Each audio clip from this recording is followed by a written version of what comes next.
Cancer healer centre, a new beginning. भारतानं सिंधू नदीवर धरण बांधून पाणी अडवल्यास हल्ला करणार. पाकचे संरक्षण मंत्री ख्वाजा आसिफची भारताला पोकळ धमकी. सिंधू नदीसाठी आम्ही टोकाची भूमिका घ्यायलाही तयार. सिंधू जल करार रद्द केल्यानंतर बिलावल भुट्टोचं जळफळाट. राजौरी हल्ल्यातील 2 दहशतवाद्यांची एनआयएकडून चौकशी. राजौरी, पूंछ, पहलगाम हल्ले एकमेकांशी संबंधित असण्याची सुद्धा शक्यता.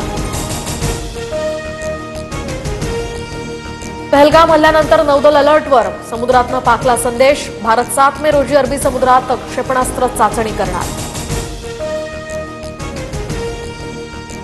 पाकिस्तान या आठवड्यात बॅलिस्टिक क्षेपणास्त्रांची चाचणी घेण्याच्या तयारीत. भारताला पोकळ धमकी देण्याचा पाकचा सिलसिला अजूनही सुरूच. पाकिस्तानचा सूचना मंत्री अताउल्ला तरार याचंही ट्विटर अकाउंट भारतात बॅन. पहलगाम दहशतवादी हल्ल्याच्या आधारे भारत पाकिस्तानवर लष्करी हल्ला करू शकतो, तरार यांनी केला होता दावा. संरक्षण मंत्री राजनाथ सिंग यांचा रशिया दौरा रद्द. भारत पाकिस्तान तणावाच्या पार्श्वभूमीवर हा दौरा रद्द झाल्याची माहिती. उत्तर प्रदेशात गंगा एक्सप्रेसवेवर लढाऊ विमानांचं नाईट लँडिंग. राफेल, जॅग्वार आणि मिराज सारख्या लढाऊ विमानांची हवाई प्रात्यक्षिकं. भारतीय वायुसेनेचा पाकिस्तानला इशारा. घाबरलेल्या पाकिस्तानकडून सौदी अरब आणि इतर मित्र देशांना मदतीसाठी विनंती. तणाव कमी करण्यासाठी भारतावर दबाव टाकण्यासाठी पाककडून विनंती. भारताच्या इशाऱ्यानंतर पाकिस्तानला धडकी. पाक संयुक्त राष्ट्र सुरक्षा परिषदेची बैठक बोलवण्याच्या तयारीत. जर्मनीच्या बर्लिनमध्ये मोर्चा. जर्मनीतील भारतीय वंशाच्या लोकांकडून पहलगाम हल्ल्याचा निषेध. भारत पाकिस्तान अटारी बॉर्डरवर आज पुन्हा शांतता. आतापर्यंत एकही जण पाकिस्तानात जाण्यासाठी आलेला नाही. युद्धाच्या भीतीनं पाकिस्तान घाबरला. कराची आणि लाहोर विमानतळावरून या ठिकाणी हवाई क्षेत्र दररोज 8 तास बंद राहणार.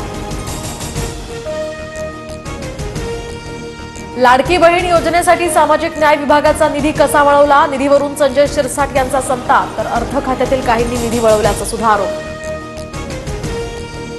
पुण्यामध्ये शरद पवार आणि गौतम अदानींमध्ये जवळपास 2 तास बैठक. सायन्स अँड टेक्नॉलॉजी पार्क प्रकल्पावर चर्चा. सूत्रांची माहिती.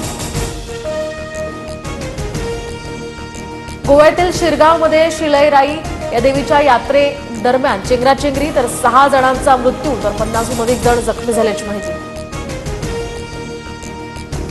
विदर्भात 2 महिन्यात 56 उष्माघाताचे रुग्ण. बेसा नगरपंचायतीकडून हिट अँड ऍक्शन प्लॅन लागू. ठिकठिकाणी पिण्याच्या पाण्याची सोय आणि कामगारांसाठी सुद्धा गाईडलाईन्स.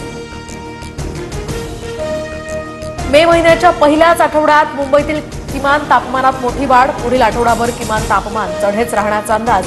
4 ते 6 मे दरम्यान पावसाचाही इशारा. पश्चिम रेल्वेवर आज रात्रकालीन ब्लॉक, तर उद्या रेल्वेच्या कोणत्याही मार्गावर मेगा ब्लॉक नाही. नीटची परीक्षा असल्यामुळे विद्यार्थ्यांच्या सोयीसाठी रेल्वे प्रशासनाचा निर्णय. Cancer healer centre, a new beginning.